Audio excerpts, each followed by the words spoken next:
ભરૂચના અંકલેશ્વરમાં વહેલી સવારથી જ ધોધમાર વરસાદની શરૂઆત થઈ છે। સવારના 2 કલાકમાં 2 ઇંચ વરસાદ ભરૂચમાં ખાબક્યો છે। દીવા રોડ અને પિરામણ ગામમાં પાણી ભરાયા। વિવિધ સોસાયટીઓમાં વરસાદી પાણી ભરાયા હોય તે પ્રકારના દ્રશ્યો પણ જોવા મળ્યા છે।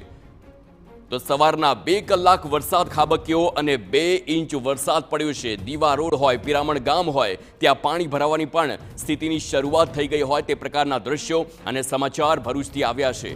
સંવાદદાતા અંકિત મોદી ફોન લાઈન પર છે। અંકિત, 2 કલાકમાં 2 ઇંચ વરસાદ, કયા કયા વિસ્તારમાં પાણી ભરાયા? જી હાર્દિક, ભરૂચમાં ખાસ કરીને જોવા તો અંકલેશ્વર તાલુકો છે તેમાં ધોધમાર વરસાદ વરસ્યો હતો।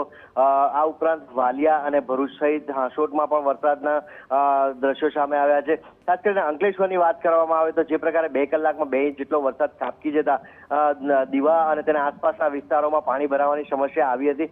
સ્થાનિક સોસાયટીઓ છે તેમાં પાણીના ભરાવાના દ્રશ્યો સામે આવ્યા હતા। તો સાથે સાથે ભરૂચમાં પણ કેટલાક વિસ્તારોમાં થોડા અંશમાં પાણીના ભરાવાની સમસ્યાઓ જોવા મળી હતી। જોકે વરસાદના વિરામ બાદ ધીમે ધીમે સમસ્યાઓ હલ થઈ હતી અને સ્થિતિ સામાન્ય બની છે। જી આભાર અંકિત, સમગ્ર માહિતી બદલ। તો વરસાદના વિરામ બાદ ભરૂચમાં સ્થિતિ સામાન્ય થવા જઈ રહી હોય તેમ જણાવ્યું છે, પરંતુ 2 કલાકમાં 2 ઇંચ વરસાદ પડ્યો અને અનેક વિસ્તારમાં પાણી ભરવાની પણ શરૂઆત થઈ ગઈ હતી।